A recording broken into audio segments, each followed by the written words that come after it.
ಅಲ್ಲೇ ಹಿಡ್ಕೊಳ್ತೀವಿ. ಆದ್ರೂ ಮಾತು ಕೇಳಿದಾಗ ಏನ್ ಮಾಡ್ತೀವಿ, ಬಾರ್ಕೋಲಲ್ಲಿ ಬಾರಿಸ್ತೀವಿ. ಈ ಸರ್ಕಾರಕ್ಕೂ ಬಾರಿಸ್ಬೇಕು. ಯಾಕೆ ಬಾರಿಸ್ಬೇಕು ಗೊತ್ತಾ? ಎಲ್ಲಾ ಬೆಲೆ ಏರಿಸಿದ್ದಾರೆ, ಯಾವ ಬೆಲೆನೂ ಬಿಟ್ಟಿಲ್ಲ.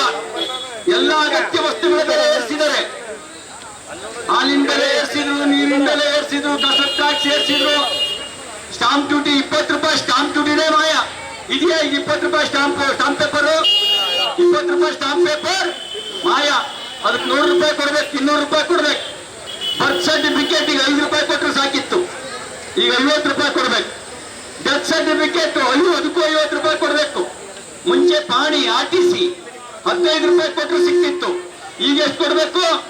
30 ರೂಪಾಯಿ ಕೊಡ್ಬೇಕು. ಅದಕ್ಕಾಗಿ ಎಲ್ಲದರ ದರ ಏರಿಸಿ ಬಡವರಿಗೆ ಒಂದು ರೀತಿಯಲ್ಲಿ ಹೆಮ್ಮಾರಿಯಾಗಿರ್ತಕ್ಕಂಥ ಸರ್ಕಾರ ಯಾವುದು ಅಂದ್ರೆ ಅದು ಕಾಂಗ್ರೆಸ್ ಸರ್ಕಾರ. ಅದಕ್ಕಾಗಿ ಬುದ್ಧಿ ಕಲಿಸಿ ಅಂತ ಕೇಳಕ್ ಬಂದಿದೆ, ಬುದ್ಧಿ ಕಲಿಸಿ ಅಂತ ವಿನಂತಿ ಮಾಡ್ಲಿಕ್ಕೆ ಬಂದಿದೆ. ಅದಕ್ಕಾಗಿ ನಿಮ್ಮಲ್ಲಿ ನಮ್ಮ ವಿನಂತಿ, ನಮ್ಮ ಶ್ರೀನಿವಾಸ ದಾಸ್ ಕರಿಯಪ್ಪನವರ ಕಮಲದ ಹೂವಿನ ಗುರುತಿಗೆ ಅದರ ಬಟನ್ ಒತ್ತೋದ್ರ ಮೂಲಕ ಕಮಲವನ್ನು ಅರಳಿಸಿ, ಕಮಲದಲ್ಲಿ ಲಕ್ಷ್ಮಿ ಹುಟ್ಟಿದ್ದಾಳೆ. ಆ ದಾವಣಗೆರೆ ದಕ್ಷಿಣ ಕ್ಷೇತ್ರದಲ್ಲಿ ಬಡವರ ಕಷ್ಟಕ್ಕೆ ಕೆರಬೇಕಾ ಬರುವ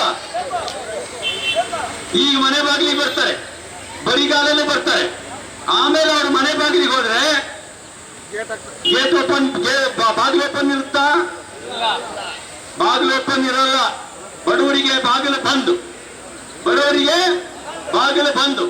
ಆದ್ರೆ ನಮ್ಮ ಶ್ರೀನಿವಾಸ ದಾಸ್ ಕರಿಯಪ್ಪ ಬಡವರ ಕಷ್ಟ ಏನು ಅನ್ನೋದನ್ನು ಅನುಭವಿಸಿರೋರು. ಬಡವರ ಮನೆ ಅವರಿಗೆ ದಾರಿ ಯಾರು ಹೇಳ್ಕೋಬೇಕಾಗಿಲ್ಲ. ಬಡವರ ಮನೆ ದಾರಿ ಹುಡುಕೊಂಡು ಬರುವಂತ ಶ್ರೀನಿವಾಸ ದಾಸ್ ಕರಿಯಪ್ಪನವ್ರನ್ನ ಗೆಲ್ಲಿಸಿ ಅಂತ ಹೇಳಿ ವಿನಂತಿ ಮಾಡಿ ನಿಮ್ಮೆಲ್ಲರಿಗೆ ವಂದಿಸಿ